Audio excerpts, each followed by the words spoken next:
ዕለት 29 ታኅሳስ በስመ አብ ወወልድ ወመንፈስ ቅዱስ አሐዱ አምላክ። ዕለት 29 ታኅሳስ ዓብይን ክቡርን ካብ ኩሉ በዓላት ልዑልን በዓል ልደት እዩ። እሱ ኸዓ ንጐይታናን መድሓኒናን ኢየሱስ ክርስቶስ ካብ ኣዴና ቅድስት ድንግል ማርያም ዕለተ ልደቱ ብስጋ እዩ። ኣቦታትና ምሁራን ቤተ ክርስቲያን ቅድስቲ በዓለ ልደት ብክልተ መዓልታት ክበዓል ብምምኽኻር ተሰማምዑ። ልደት ኣብ ዳሕረዋይ ለይቲ ብ28 ብመዓልቲ ኸዓ ብ29 ኮይኑ እዩ። ጳጉሜን 6 መዓልቲ እንተኾይኑ በዚ ዓመት እዚ በዓል ልደት ኣብቲ ወርሒ ብ28 ይብዕል። ጳጉሜን 5 እንተኾይኑ ድማ ኣብቲ ወርሒ ብ26 ይኸውን። ምእንቲ እዚ በዓለ ልደት ክልተ መዓልቲ ክኸውን ሰርዑን ኣዘዙን። እዚ ኸዓ ምእንቲ ክብሪ ልደት ጐይታና ኢየሱስ ክርስቶስ ርእሲ በዓላት እዩ። ኣብ ቅዱስ ወንጌል ከምዚ ይብል፣ ጐይታ ኢየሱስ ኣብ ቤተልሔም ናይ ይሁዳ ብዘበን ንጉስ ሄሮድስ ምስ ተወልደ እንሆ ሰብ ጥበብ ካብ ምብራቕ እቲ ዝተወልደ ንጉስ ኣይሁድ ኣበይ ኣሎ? ኮኸቡ ብምብራቕ ርኢና ክንሰግደሉ መጺና እናበሉ መጹ። እዞም ሰብ ጥበብ ንበለዓም ኣዝማዱ እዮም። ንሳቶም እውን ፈላጣት እዮም። ኣብ መጽሓፎም ኮነ ኣብ መጽሓፍ በለዓም ክርስቶስ ንጉስ ኣይሁድ ክውለድ እዩ ዝብል ጽሑፍ ኣሎ። እዚ በለዓም ካብ ያዕቆብ ኮኸብ ክወፅእ እዩ፣ ካብ እስራኤል ከዓ ንጉስ ዝበለ እዩ። እግዚኣብሔር ብኪነ ጥበቡ ነዞም ሰብ ጥበብ ኣለበሞም፣ ብዝኣምንዎ ከዓ ሰሓቦም። ንሳቶም ብኸዋኽብቲ ዝምርሑ እዮም። እዚ ዝመርሕ ኮኸብ ከዓ ገለጸሎም። ነቲ ኮኸብ ምስ ረኣይዎ ተሓጐሱ። ንሱ ካብ ከዋኽብቲ ብብዙሕ ነገራት ዝተለወጠ ማለት ዝተፈልየ እዩ። እቲ መልክዑ ከዓ ከምዚ እዩ። ንሱ ህፃን ሓቑፋ ከም ዘላ ድንግል መሰለ። ካብ ጸጋም ናብ የማን ገጹ ይኸይድ። ቀትሪ ብመዓልቲ ይኸይድ፣ ብለይቲ ከዓ ይሕባእ ነበረ። ንሳቶም ክኸዱ ከለዉ ይኸይድ፣ ይረአዮም ከዓ ደው ክብሉ ከለውን ከዕርፉ ከለውን ከዓ ይኽወል፣ ይሕባእ። ብኻልእ ቦታ ከዓ ይረአዮም ነበረ። ኣብ ኢየሩሳሌም ምስ በጽሑ ካብኦም ተኸወለ። ምስ ተኸወሎም ከዓ ጸቢቖም ሓዘኑ፣ ዝገብርዎ ጠፍኦም። ኣብ ኢየሩሳሌም ኣትዮም ከዓ ብዛዕባ እቲ ዝተወልደ ንጉስ ኣይሁድ ኣበይ እዩ ኢሎም ሓተቱ። ብዙሖም ከዓ 3,000 ማለት 30,000 ነበሩ። ነገስታቶም ከዓ 3 ነፍሲ ወከፎም ከዓ 1,000 ኣፍራስ ነበርዎም። ንጉስ ሄሮድስ ብዛዕባቶም ኣብ ኢየሩሳሌም ዝበጽሑ ሰብ ጥበብን ብዛዕባ እቲ ዝተወልደ ንጉስን ምስ ሰምዐ ሰንበደ። ብዛዕባ መንግስቱ ከዓ ፈርሀ። ንሱ ካብ ኣይሁድ ብዛዕባኡ ገለ ነገር ይሰምዕ ነይሩ እዩ። ክርስቶስ ክውለድ እዩ ክበሃል ይሰምዕ ነበረ። ንኹሎም ሊቃነ ካህናትን ጸሓፍቲ ህዝብን ኣኪቡ ከዓ ክርስቶስ ኣበይ እዩ ዝውለድ ኢሉ ሓተቶም። ንሳቶም ከዓ ከምቲ ብነቢይ ተጻሒፉ ዘሎ ኣብ ቤተልሔም ናይ ይሁዳ እዩ በልዎ። ኣንቲ ቤተልሔም ምድሪ ኤፍራታ ካብተን ከተማታት ይሁዳ ኣይተንእስን ኢኺ፣ ምኽንያቱ ንህዝበ እስራኤል ዝጓስዮም ንጉስ ካባኺ ክወፅእ እዩ ዝብል ኣሎ በልዎ። ካብኡ ንጉስ ሄሮድስ ንሰብ ጥበብ ኣጸምዩ ጸውዖም እሞ እቲ ዝተራእዮም ኮኸብ ካብ እትርእይዎ ክንደይ ይገብር ኢሉ ሓቲቱ ተረድአ። በሉ ናብ ቤተልሔም ኪዱ ኢሉ ሰደዶም። ኬድኩም ከዓ ብዛዕባ እቲ ህፃን ኣረጋጊጽኩም መርምሩ፣ ምስ ረኸብኩምዎ ከዓ ናባይ ተመሊስኩም ንገሩኒ፣ ኣነ ከዓ ኸይደ ክሰግደሉ በሎም። እዛ ኣባህላ እዚ ድማ ብተንኰል እዩ፣ ምስ ረኸቦ ክቐትሎ ስለ ዝሓሰበ እዩ። ካብ ንጉስ ሰሚዖም ከዓ ኸዱ። እንሆ እቲ ካብ ምብራቕ ዝረኣይዎ ኮኸብ ከዓ ኣብቲ በዓቲ ክሳብ ዘብጽሖም ይመርሖም ነበረ። ኣብቲ ልዕሊ እቲ ህፃን ዘለዎ በዓቲ ድማ ደው በለ። ነቲ ህፃን ረኺቦም ምስ ረኣይዎ ከዓ ዓብዪ ሓጎስ ተሓጐሱ። ብፍቓድ እግዚኣብሔር ከዓ ዮሴፍን እግዝእትነ ቅድስት ድንግል ማርያምን በታ ዕለት እቲኣ ነቲ ህፃን ንጎይታና ኢየሱስ ክርስቶስ ሒዞም ናብታ በዓቲ ቤተልሔም መፁ። ንሱ ግና ብዘይካ ኣብ ናዝሬት ኣብ ካልእ ኣይዓበየን ኣይተቐመጠን። ሰብ ጥበብ ከዓ ኣብኡ ክበጽሑ ከለዉ ካብ ዝውለድ 2 ዓመት ኮይንዎ ነበረ። ናብቲ በዓቲ ምስ ኣተዉ ከዓ ንህፃንን ነዲኡን ድንግል ማርያምን ረኸብዎም። ኣብ ምድሪ ወዲቖም ሰገዱሉ፣ ሰላምታ ኣቕረቡሉ።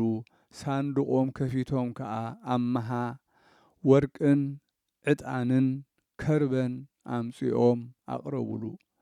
ንጉሥ ስለ ዝኾነ ወርቂ ኣምጽኡሉ፣ ኣምላኽ ስለ ዝኾነ ዕጣን ኣምጽኡሉ።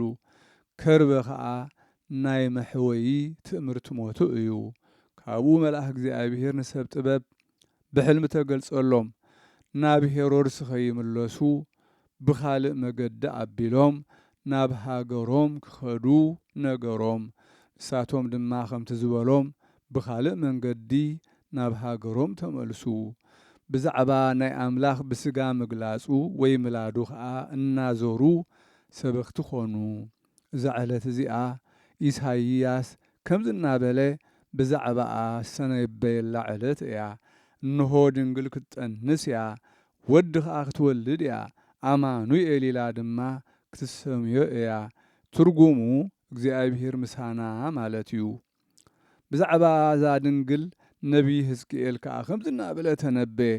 ኣነ ብምብራቕ ኣፍ ደገ ረአኹ፣ እግዚኣብሔር ከዓ ከም ዝበለኒ እዛ ዕፅውቲ ኣፍ ደገ ብዘይካ እግዚኣብሔር ኣምላኽ እስራኤል ማንም ናብኣ ኣይኣቱን እዩ፣ ንሱ በይኑ ግና ብዕፅውታ ክኣቱን ክወፅን እዩ በለ። ነቢይ ዳንኤል ከዓ ብዛዕባኡ ይብል እዩ። ኣነ ከም ወዲ ሰብ ብደመና መጺኡ ኣብቲ ብሉየ መዋዕል ማለት ዘበኑ ዘይቝጸር በጺሑ ረኣኹ። ናብኡ ቀረበ እሞ ስልጣንን መንግስትን ክብረትን ሃቦ። ከምኡውን ኩሎም ህዝብን ኣህዛብን ከምልኽዎ። ስልጣኑ ከዓ መወዳእታ ዘይብሉ ናይ ዘለዓለም ስልጣን እዩ በለ። ነቢይ ኢሳይያስ እውን ደጊሙ በለ፣ እግዚኣብሔር ኣርኣየኒ ካብ ጽዮን መጋረጃ ሥጋ ሰብ ተዘርግሐ፣ እንሆ ካብ ዘርኢ ዳዊት ወዲ እሴይ ሥጋ ክወስድ እየ በለኒ። መሊሱ እውን ኢሳይያስ በለ፣ እግዚኣብሔር እንሆ ሓድሽ ሰማይን ሓድሽ ምድርን ክገብር እየ፣ ምስቶም ዘፍቅሮም ከዓ ኣብኣቶም ክነብር እየ፣ ንዘለዓለም ከዓ ክሕጐሱ እዮም በለኒ። ደጊሙ እውን በለ፣ ካብ ሱር እሴይ በትሪ ከብቁል እዩ፣ ኣብኡ ከዓ ጥበብን ፍልጠትን ሓይልን ክሕድር እዩ። ንሱ ንምስኪን ፍትሒ ከውፅእ እዩ፣ ንምድሪ ብቓል ኣፉ ክወቕዓ እዩ። ንዓላውያን ከዓ ብመንፈስ ከናፍሩ ማለት ብቓሉ ክቐትሎም እዩ። ደጊሙ ከዓ በለ፣ ንወደይ ንኣህዛብ ምልክት ክገብሮ እየ፣ ኣብ ልዕሊኦም ከዓ ከንግሶ እየ፣ ብኡ ክኣምኑ እዮም፣ ኣብኡ እውን ክውከሉ እዮም። ንሱ ንዕረፍትን ንኽብርን ክኸውን እዩ፣ ምድሪ ከዓ ብፍልጠት እግዚኣብሔር ክትመልእ እያ። ደጊሙ እውን ሕፃን ተወሊዱልና ወዲ ተዋሂቡልና፣ ስልጣኑ ኣብ መንኩቡ እዩ፣ ስሙ ከዓ ዓብዪ ምኽሪ፣ መካር፣ ንጉስ፣ ሓያል ኣምላኽ፣ መስፍን ሰላም ክስመ እዩ በለ። ኤርምያስ ከዓ በቲ ዘበን እቲ እግዚኣብሔር ንዳዊት ብርሃን ከቕውም እዩ፣ ኣብ ምድሪ ከዓ ፍትሕን ርትዕን ክገብር እዩ፣ ካብ ይሁዳን ካብ እስራኤልን ነቶም ብኡ ዝኣምኑ ድማ ከድሕኖም እዩ በለ። ኤልሳዕ ነቢይ ከዓ እግዚኣብሔር ካብ ሰማይ ክወርድ እዩ፣ ኣብ ዕዳጋታት ደቂ እስራኤል ክመላለስ እዩ፣ ንህዝቢ ጽድቂ ሓቂ ክምህሮም እዩ ኩሎም ኣህዛብ ከዓ ክእዘዝሉ እዮም ብዘይካቶም ህዝቢ እግዚኣብሔር ናይ አብርሃም ዝኾኑ ውሉድ ወሰን በለ ናሆም ከዓ እግዚኣብሔር ብመልክዐይ ልብሱ ከም ልብሰይ ለቢሱ ክመጽእ እዩ በለ ኢዩኤል እውን ካብ ነገድ ይሁዳ ካብ ዘርኢ ዳዊት ድንግል ጓል ረአኹ ንሳ ከም ሓዊ ምውቕቲ ነበረት በለ ብዛዕባኣ ከዓ ንኪሩብ መን እያ እዚኣ ኢለ ሓተትክዎ ንሱ ከዓ እዚኣ መንበር እግዚኣብሔር እያ ካብ ኣዋልድ ኣዳም ዝተመርፀት እያ ሕሱራት ኣህዛብ ባኣ ክድሕኑ እዮም ንሳ ባኣ ንዝኣመነ ረድኤትን ጸግዕን እያ በለ ዳዊት እውን ብመዝሙር እግዚኣብሔር ንስኻ ወደይ ኢኻ ኣነ ሎሙ ወለድኩኻ በለኒ ለምነኒ እሞ ኣህዛብ ንርስትኻ ክህበካ እየ ግዝኣትካ ከዓ ክሳብ ወሰናስን ምድሪ እዩ ብበትሪ ሓፂን ክትጓስዮም ኢኻ ከም ስራሓት መሬት ከዓ ክትድዕምኾም ኢኻ ሕጂ ከዓ ኣቱም ነገስታት ለብሙ ኣቱም ንምድሪ እትገዝእዋ ድማ ተኣረሙ ተጠንቀቁ ንእግዚኣብሔር ብፍርሃት ተገዝኡ ንዕኡ ከዓ ብርዓድ ኣገልግሉ ብኡውን ተሓጐሱ እግዚአብሔር ከይቁጣዕ ንጥበብ ማለት ንፍርሃት እግዚአብሔር አጽንዕኩም ሓዝዋ ቁጣዓኡ ምስተገልጸ ካብ መንገዲ ጽድቂ ከይትጠፍኡ እቶም ብኡ ዝውከሉ ብኡ ዝኣምኑ ኩሎም ብፁዓን ዕውታት እዮም ደጊሙ እውን ቅድሚ ኮኸብ ጽባሕ ካብ ከርሲ ወለድኩኻ በለ እግዚአብሔር መሓለ ኣይጠዓስን ከዓ እዩ ንስኻ ከም ሹመት መልከ ጼዴቅ ንዓለም ካህኑ ኢኻ በለ ከምቲ ንኣብርሃም በጊዕ ዝተገልጸሉ ከምታ ኣብ ምድረ በዳ ካብ ከውሒ ማይ ዘውሓዘ ከምታ ንቕጽቲ በትረ ኣሮን ዝለምለመትን ዝፈረየትን ከምታ ዓባስ ኣድጊ በለዓም ቃል ዝተዛረበት ከምቲ ንሶሙሶን ካብ ምንጋጋ ኣድጊ ማይ ዝወሓዘሉ ከምታ ኣብ ቅድሚ ሙሴ ሓዊ ትነድድ ዝነበረት እጸጳጦስ ወይ ክልዓው እሞ ዘይቃረየት ከምኡ ድማ ድንግል ማርያም ኣዴና ንቓል ኣብ ወለደቶ እሳተ መለኮት ከዓ ኣየቃጸላን ብዕብየት ምሕረቱን ይቕሬታኡን ይቕረይሉልና እዩ ንዕኡ ምስጋና ክብርን ስግደትን ንዘለዓለም ዓለም ይኹን አሜን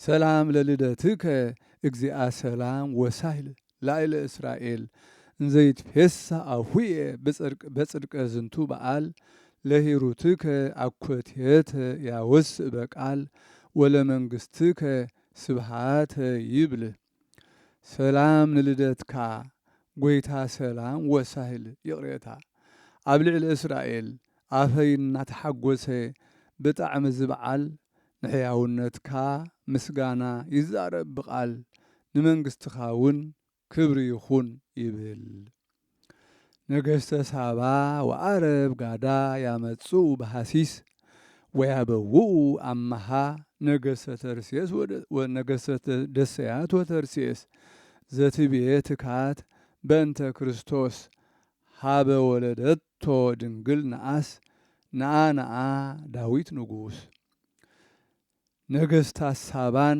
ዓረብን ውህበት የምጽኡ ብዳህሳስ ኣመሃውን የቕርቡ ነገሥታት ደሴታት ወተርሴስ ቀደም ዝበልካዮ ብዛዕባ ክርስቶስ ናብ ዝወለደቶ ድንግል ነአስ ንእሽቶ ማለት እዩ ነዓ ዳዊት ንጉስ ሰላም ለልደትከ እሳተ መለኮት በላኢ እምእጽ ልምልምት እንተ ኢትውኢ ስብሃተ ልደትከ ክርስቶስ ሃበ ያስተርኢ በወይነ ማህሌት እንዘይቀድሆ ገዛኢ ትኩዝ ይትፌሳህ ወህሙም ይጥኢ ሰላም ልደትካ እሳት መለኮት በላዒ ካብ ርሕስቲ ኦም ዘይትቃጸል ዘይትውዒ ምስጋና ልደትካ ክርስቶስ ናብ ዝርኢ ብመስተ ማህሌት ዝቐድሖ ዓዳሊ ገዛኢ ሕዙን ይሕጐስ ሕሙም እውን ይጥዒ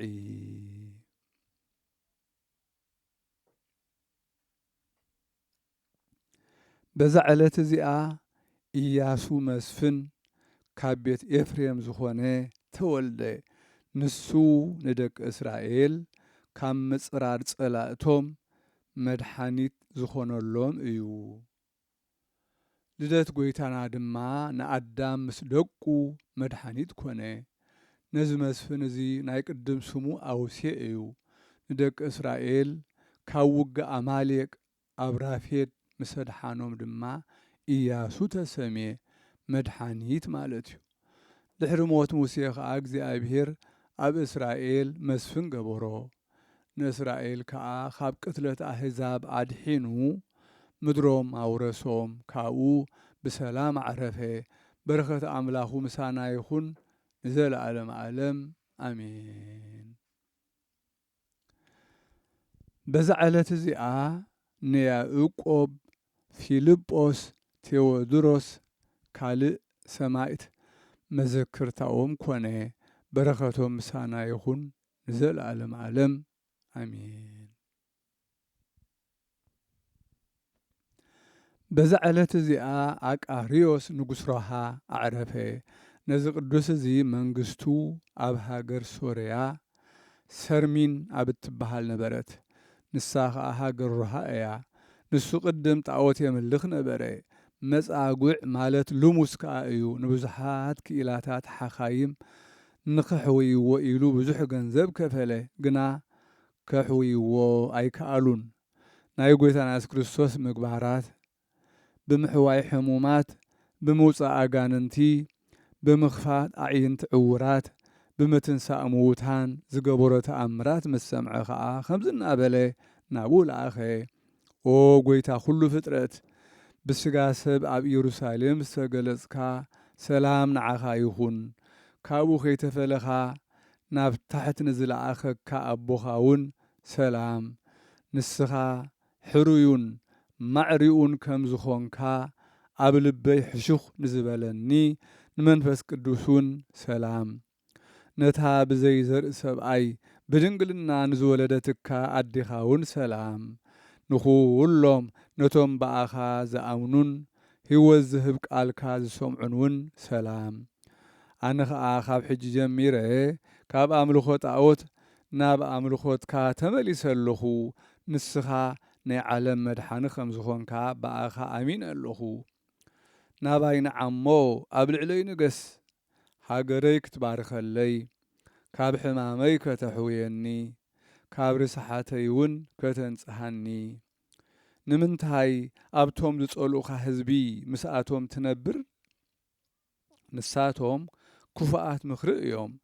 ቅድም እውን ንዘይኣምኑኻ ካብ ምድሪ ግብፂ ብምግባር ተኣምራት ዘውፃእካዮም፣ ኣብ በረኻ 40 ዓመት መና ዝመገብካዮም፣ ክሳብ ንጥፍኣት ዝገበርካዮም ደእዮም ኣብ ልዕለኻ ዘጉረምረሙ። ሎሚ ኸ ደኣ ከመይ ኢሎም ብምድራዊ ስጋ ዝጸምእ ክርእዩኻ ከለውስ እቲ ክፍኣቶም ዝእሎ ዶ ይመስለካ?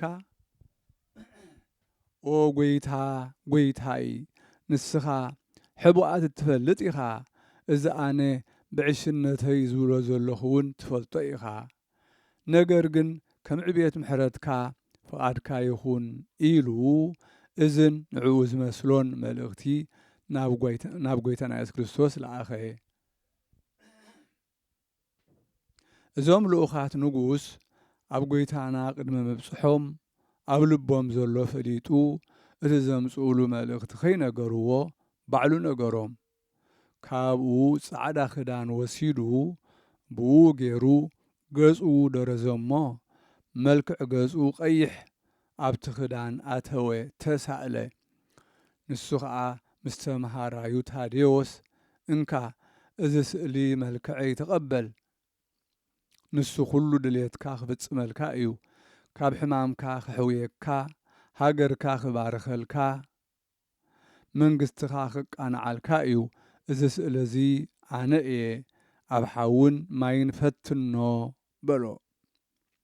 እቶም ልኡኻት ኣብ ኣቃርዮስ ምስ በጽሑ እታ ስእሊ ሃብዎ፣ ብሓውን ብማይን ፈተንዎ። ዋላ ሓንቲ ይተንከፎን ኣይባለሸዎን። ሰብ ሃገሩሃ ከዓ ብስልጣን መለኮቱ ኣመኑ ብኡ ከዓ ቁጥሪ ዘይብሉ ተኣምርን መንክርን ተገብረ ንጉስ ከዓ ካብ ሕማሙ ሓወየ ሰረፈ መዋዕል ህይወቱ ብሰላም ነበረ ካብኡ በዛ ዕለት እዚኣ ብሰላም ዓረፈ በረኸቱ ምሳና ትኹን ዘለዓለም ዓለም ኣሜን። ሰላም ለአቃርዮስ እንተደለዎ ለርእይ እንበለ ቀለም በልብስ ስእለ አዶናይ ዝንቱ ስእሊ ገባሬ እበይ ኢተደምሰሰ ወኢውእየ በቅድመ ጉባኤ አብይ ሶበፈተንዎ በእሳት ወማይ። ሰላም ንአቃርዮስ ዝተፈቅደሉ ንምርአይ ብዘይካ ቀለም ኣብ ልብሲ ስእለ አዶናይ እዚ ስእሊ እዚ ይኽእል እዩ ንምዕባይ ኣይተደምሰሰን ዓይነደደን እውን ኣብ ቅድሚ ጉባኤ ዓብይ ምስ ፈተንዎ ብሓዊ ምስ ማይ። በዛ ዕለት እዚኣ ቆሪል ገመላዊ ኣዕረፈ። እዚ ቅዱስ እዚ ካብ ሃገር ሳሙንዲ እዩ። ብጸሎትን ብጾምን ጽሙድ ነበረ። እግዚኣብሔር ከዓ ምፍላጥ ስውር ምስጢራት ገለጸሉ። ካብ ግራት ስምስም ዝደለዮ ዝጽዕኖም 3 ኣግማል ነበርዎ። በቲ እዋን እቲ ሓደ ሰብኣይ ኣብ ናይቲ ሃገር ቤተ ክርስቲያን ኣዴና ቅድስት ድንግል ማርያም ሊቀ ካህናት ኮይኑ ካብ ሰብ ፈራጉን ነበረ። ኣቦኡ ድማ ቅድሚኡ ኣብኣ ዝተሾመ ነበረ። ነዛ ቤተ ክርስቲያን ከዓ ነገስታትን መኳንንትን ዘወፈዩላ ብዙሕ ኣቑሑት ነበራ። ኣቦኡ ሕቡእ መዝገብ ነበሮ። ንወዱ ቦታኡ ከይነገሮ ሞተ።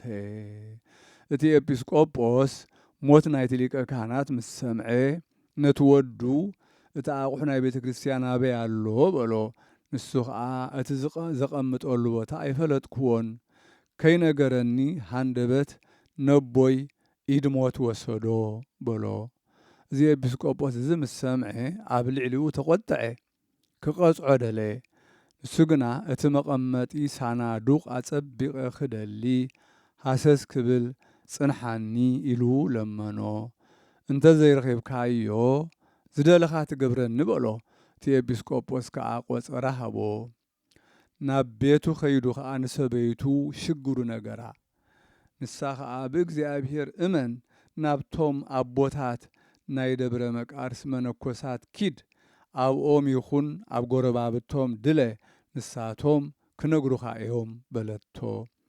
ኣብቲ ገዳም ከይዱ ነቶም መነኮሳት ሽግሩ ኸቃልሉሉ ንብዓት ዝተሓወሶ ልመና ለመኖም።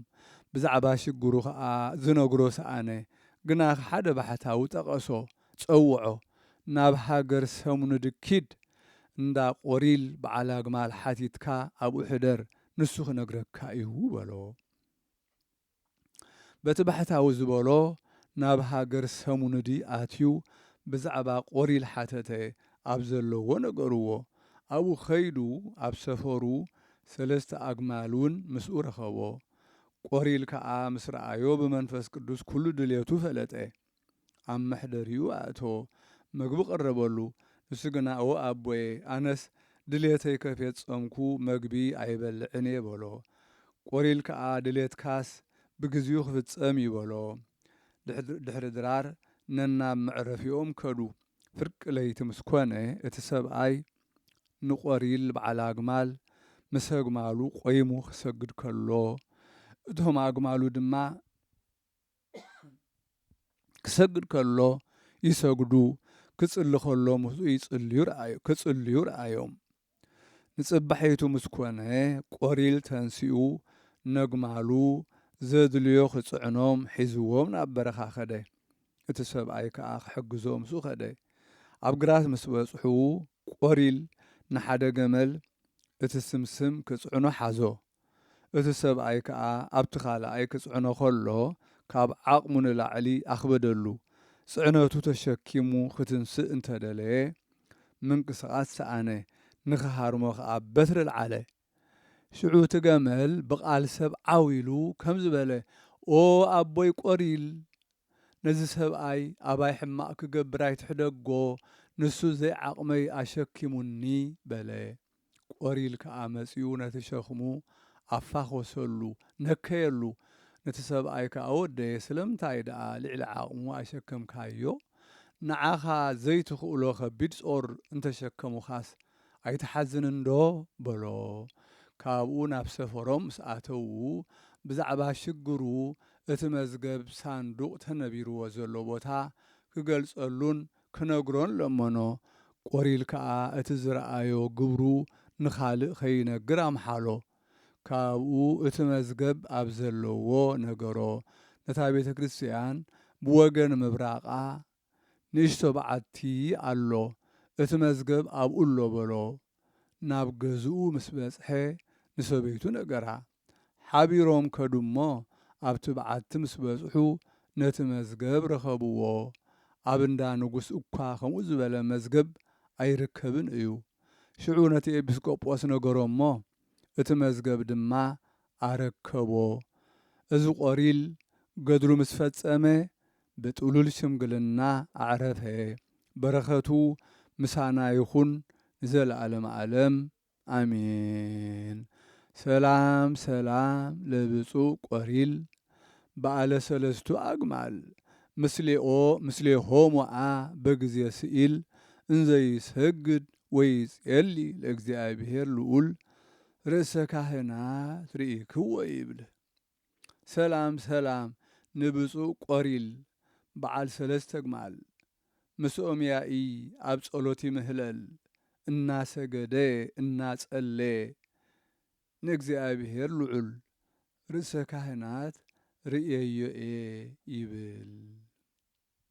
በዛ ዕለት እዚኣ ሰማዕታት ኣክሚም ተቐትሉ።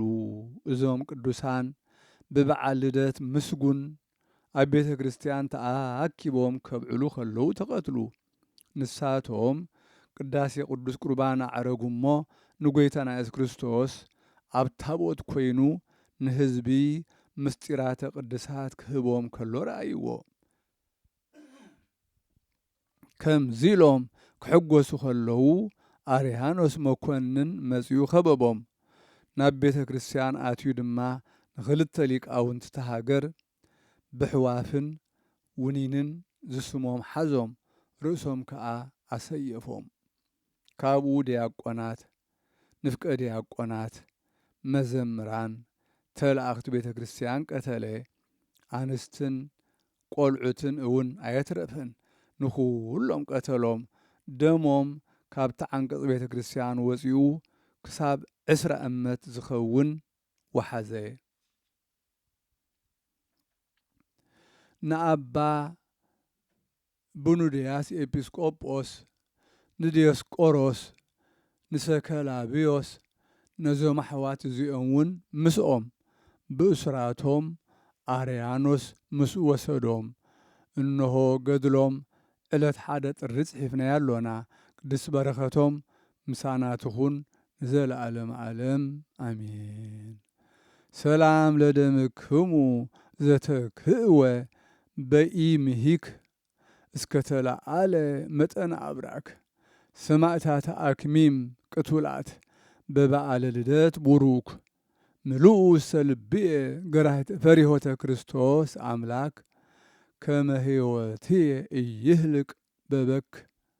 ሰላም ንደምኩም ዝተኻዕወ ብዘይንሕስያ በኢምሂክ መጠኑ ክሳብ ዝበጽሕ ማዕረ አብራኽ። ሰማዕታት አክሚም ቅቱላት በበዓል ልደት ቡሩኽ ንልበይ ምልእዎ ፍርሃት ክርስቶስ አምላኽ ሕይወተይ ከይውዳእ ብብላሽ ብበክ።